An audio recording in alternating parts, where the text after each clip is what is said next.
Saludos cordiales, mi nombre es Maricé Vergara, soy bióloga adscrita al Laboratorio de Inmunología del Departamento de Biología en la Facultad de Ciencias y estudiante del programa de actualización docente de la Universidad de los Andes en su edición más reciente, cohorte 2, año 2016.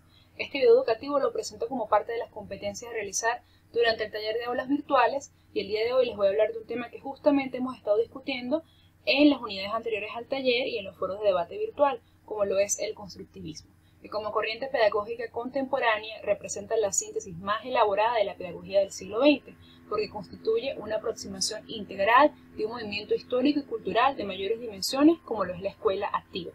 Movimiento que en su tiempo asume una concepción reformista y una actitud transformadora de los procesos escolares.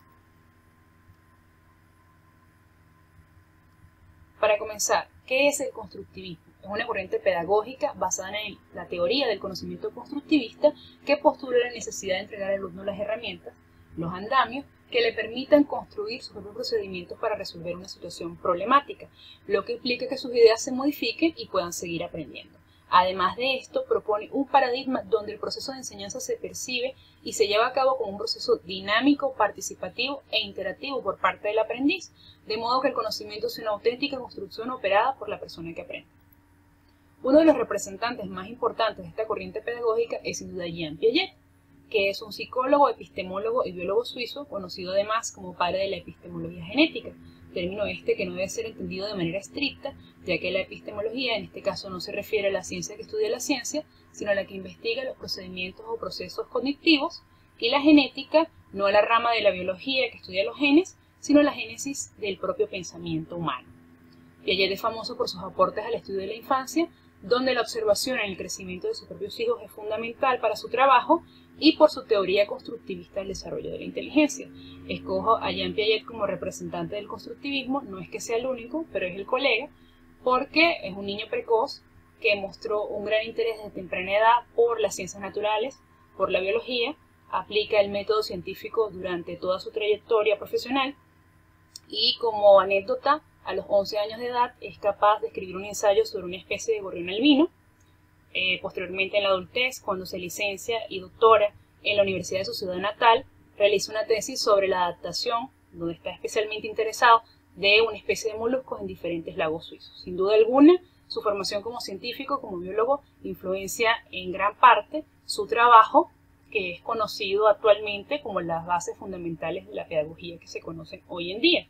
Hablar sobre la amplitud, complejidad y riqueza de los matices de la obra de Piaget hace que un resumen exhaustivo de su pensamiento sobrepase los objetivos de esta presentación, por lo que me propongo aportar unas breves pinceladas sobre las ideas claves de su trabajo. Y para eso voy a usar este esquema sencillo que está acá. Vamos a ver de qué se trata entonces. Piaget hace notar que la capacidad cognitiva y la inteligencia se encuentran estrechamente ligadas al medio social y físico. Así considera que los dos procesos que caracterizan a la evolución y adaptación del psiquismo humano son los de la asimilación y acomodación.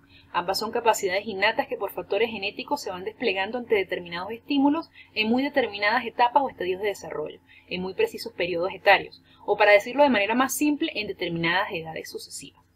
La asimilación consiste en la interiorización o internalización de un objeto o un evento en una estructura comportamental y cognitiva preestablecida. Por ejemplo, el niño que utiliza un objeto para efectuar una actividad que preexiste en su repertorio motor o para decodificar un nuevo evento basándose en experiencias y elementos que ya le eran conocidos. Por ejemplo, un bebé que se aferra a un objeto nuevo y se lo lleva a la boca. El aferrar y llevar a la boca son actividades prácticamente innatas que ahora son utilizadas para un nuevo objetivo. Así pues, el niño lleva a cabo procesos de asimilación cuando aprende a aplicar esquemas preexistentes a nuevos objetos o situaciones. La acomodación, por su parte, que también se verifica en el esquema como interacción, junto a la asimilación, es uno de los procesos básicos para Piaget en el proceso de desarrollo cognitivo del niño.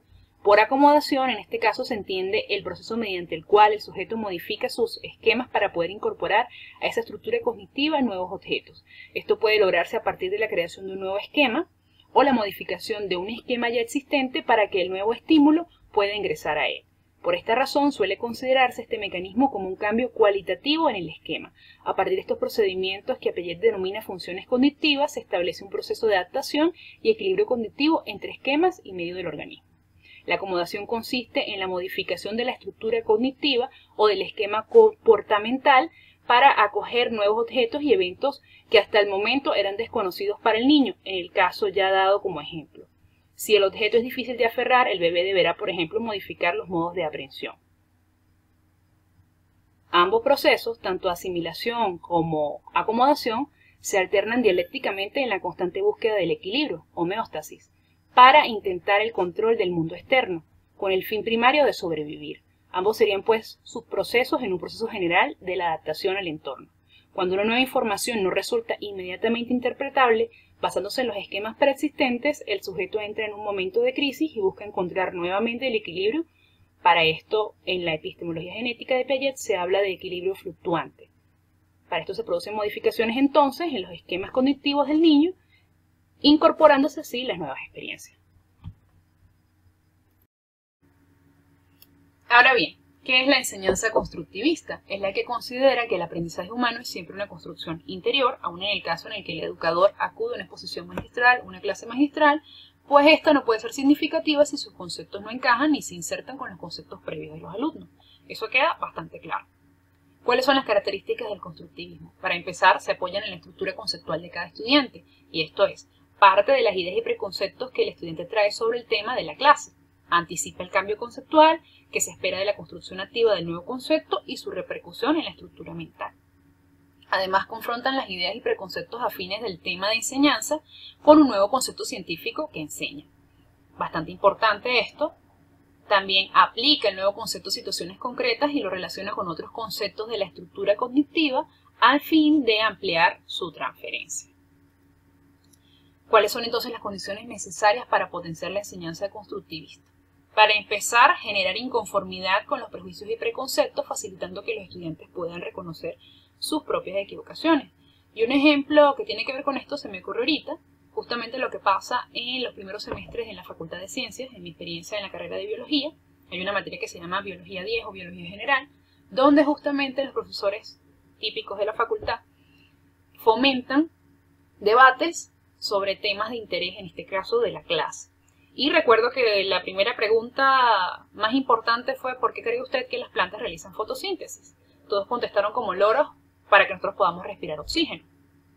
Es realmente una visión antropocéntrica, un concepto bastante arraigado de bachillerato, de la escuela media diversificada y, por qué no, de primaria, de que las plantas realizan fotosíntesis para que podamos respirar oxígeno. Cuando las plantas simplemente realizan fotosíntesis para fabricar su propia fuente de energía, su propio alimento, y como una de los productos de toda la serie de reacciones químicas que ocurren durante la fotosíntesis, una de esas es el oxígeno que afortunadamente nosotros, la especie humana, respiramos. Pero justamente esta serie de debates que ponen en tela de juicio nuevos preconceptos que tengamos sobre una idea son los que van a generar un nuevo entendimiento de un tema y que se produzca, por supuesto, una enseñanza constructivista.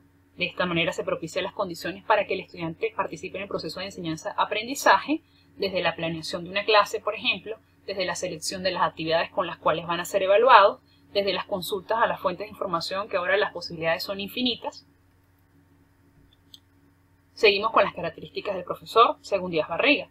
Es un mediador entre el conocimiento y el aprendizaje de sus alumnos, simplemente eso, un profesional reflexivo que piensa críticamente en su práctica toma de decisiones y soluciona problemas pertinentes al contexto de su clase, además que promueve los aprendizajes significativos, que tengan sentido y sean funcionales para los alumnos. Algo que me parece sumamente importante porque de nada sirve enseñar algo que no sea útil. Además de esto, presta una ayuda pedagógica ajustada a la diversidad de necesidades o intereses y situaciones en que se involucran los estudiantes, respeta a sus alumnos, sus opiniones aunque no las comparta, muy importante, establece una buena relación interpersonal con los alumnos basadas en valores que intentan enseñar, tal vez esto sería más enfocado en la educación de primaria y media diversificada, nos ponemos un poquito más humanistas, el respeto, la tolerancia, la empatía, la convivencia, etc. Y evita apoderarse de la palabra y convertirse en un simple transmisor de información. Es decir, no caer en una enseñanza verbalista o unidireccional. Esto es algo bastante importante que diferencia el constructivismo de otras corrientes pedagógicas anteriores. Ahora, ¿cuál es el papel del alumno? Fundamentalmente, el alumno que aprende no es meramente pasivo ante el enseñante o el entorno. El conocimiento no es un mero producto del ambiente, ni un simple resultado de las actividades internas del aprendiz, sino una construcción por interacción que se va produciendo y enriqueciendo cada día como resultado entre el aprendiz y los estímulos externos. ¿Cuáles son las perspectivas de la enseñanza constructivista? Tal actividad se propicia con el ejercicio continuo de la investigación, el fomento de la autonomía intelectual y moral, así como el aprendizaje significativo o memorización comprensiva, también la aplicación de lo aprendido y los procesos de individualización y socialización, cosa que también es bastante importante en la enseñanza de las ciencias, debido a que no solamente se nos forme a nosotros como científicos para generar nuevo conocimiento, sino también para compartir ese nuevo conocimiento y poderlo comparar. El proceso de divulgación científica es algo que es sumamente importante cuando se hace ciencia, y en este caso es importante que podamos comparar nuestros hallazgos individuales con las cosas que hacen otros investigadores alrededor del mundo. Si no, no tiene ningún tipo de sentido y no podemos compararnos o tener un patrón de comparación con nadie. Además que lo más importante de esto es que podamos recibir retroalimentación o opiniones sobre el trabajo individual que estamos haciendo. Por eso tengo acá a Carl Sagan, que es un astrónomo y divulgador científico norteamericano, con su pensamiento, que es mi pensamiento favorito sobre esto, que dice: después de todo, cuando estás enamorado, quieres contárselo a todo el mundo. Por eso la idea de que los científicos no hablen en público sobre la ciencia me parece aberrante. Eso es algo que resume exactamente lo que quiero explicar. Se trata entonces de motivar y de enseñar al estudiante a pensar y actuar a través de contenidos significativos y contextualizados. En este proceso el estudiante es responsable de su propio proceso de aprendizaje. Y para esto quiero citar a alguien que también es científico, Benjamin Franklin, con su frase célebre: dime y lo olvido, enséñame y lo recuerdo, involúcrame y lo aprendo. ¿Cuáles son las conclusiones? Primero, que el modelo constructivista propicia que el estudiante piense de manera autónoma y entienda significativamente su mundo.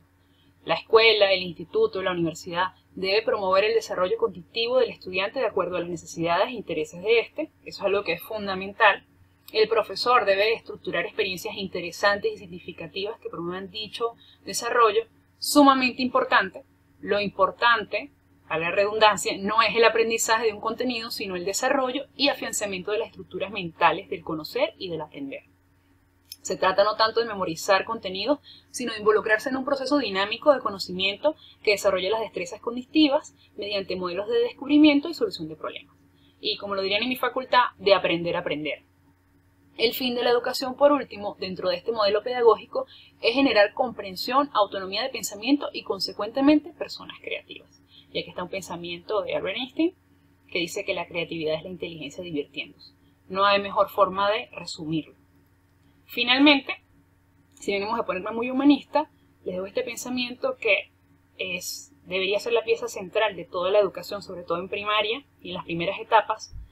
Si un niño no puede aprender de una manera en la que le enseñamos, quizás nosotros debemos enseñarles en la manera en que ellos aprenden. Les recuerdo que toda la información de esta exposición se encuentra disponible, para empezar, en la bibliografía, en la socialización de Edmodo, y las fichas en las cuales se basó en la presente discusión se encuentran en el foro de Moodle.